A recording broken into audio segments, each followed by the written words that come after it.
Good afternoon, folks. I'm Roger Lazzarino with Mid-Florida Realty.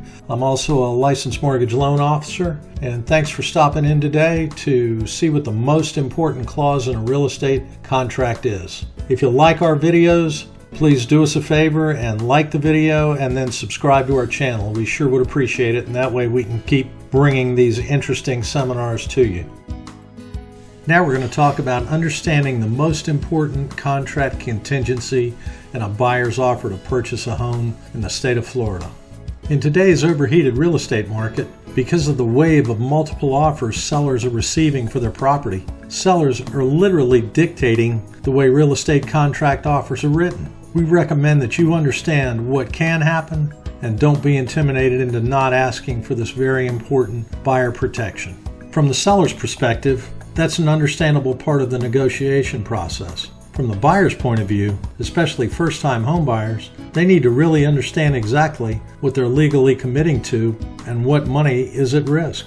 You need to understand that there's three main contingencies that you really do need to understand and be aware of, because many real estate agents are more concerned with their commissions and less concerned for the buyer's potential financial liability. I personally consider the home inspection contingency the very most important of all of the contingencies, because once you go past that contingency and that deadline, it's a lot harder to get out of a contract and get your earnest money back. So today we're going to start to talk about the most important buyer's contingency protection, which is the inspection contingency. Please also be aware of the other two major purchase contract contingencies that you should not omit just because you want the house. You might pay dearly learning the hard way. We will later showcase the appraisal and the financing contingency in additional YouTube videos. The inspection contingency. Please keep in mind that the three major contract contingencies are all negotiable, but they all have significant buyer protections that you, the buyer, should not omit from your purchase offers. As of 10/27/2021, the inspection contingency is located on page 5 of 12, beginning on line 248 and goes to line 277 on page 6. We encourage you to read that word for word before you commit to a purchase offer. Please understand that some sellers are deliberately hiding material defects in the property and would rather the buyer not professionally inspect the inside and the outside of the property, including and especially the swimming pool. What most real estate agents don't realize is all buyers' requested repairs from your home inspection report have to be agreed to by both parties of the contract and signed by both parties to the contract, which means executed, by the expiration date of the last day of the home inspection contingency. And that's on page 5, line 249. So the next question is, what can happen if you don't have a seller-signed addendum agreeing to the requested repairs? Well, here's some possible outcomes if the contingency expires without an executed addendum. 1. The seller isn't required to make any repairs unless they sign that addendum and return it to your agent prior to the expiration of the inspection contingency. Keep in mind, there aren't any legal requirements for the seller to make any repairs on your unsigned request for repairs. The seller doesn't have to do anything.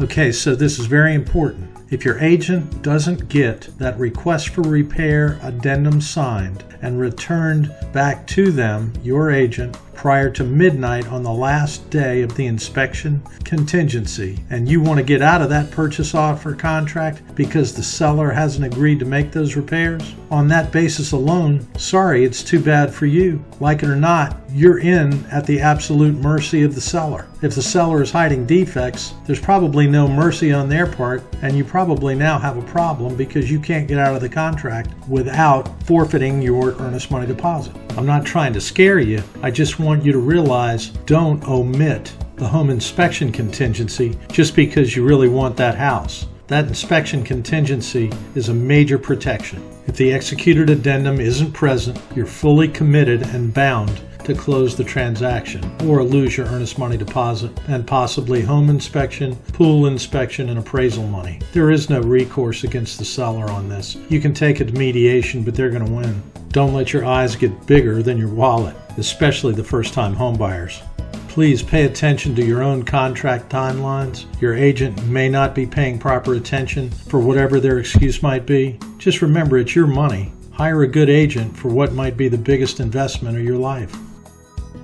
This slide is called Properly Canceling the Contract for the Home Inspection Contingency. So at the risk of repeating myself, I wanted to explain in a little bit more detail just so you understand procedurally how this actually works. If your agent hasn't received the executed request for repairs addendum back from the listing agent on or before the last day of the inspection contingency, your agent must have you sign a cancellation and release form to get your earnest money back. Your agent sends it to the listing agent prior to the expiration of the inspection contingency period. This is a unilateral document, so the seller must be notified in writing, and your agent must have proof that it was sent prior to the expiration date and time. I recommend sending it to the title company as well. You can email it or fax it. Either way is acceptable proof, but a verbal cancellation notification is not enforceable, and you would probably come out on the losing end of your earnest money deposit. Just remember, if it's not in writing, it never happened. If this isn't done on time, you risk not only losing your earnest money deposit, but your inspection and possibly appraisal money if the appraiser has already been to the property. The seller doesn't have to give you any money back, and they can relist and sell their property to somebody else while it's still in mediation. Yes, unfortunately, this scenario really does happen. Make sure you have a good full-time agent who explains the purchase contract and all the contingency documents. If you have any questions about any of the subjects that are on any of our YouTube videos, please give us a call and we'll gladly explain it. Again, if you enjoyed this video, please like us and subscribe to our YouTube channel so we can keep broadcasting. Thanks a lot, and we look forward to hearing from you. Take care.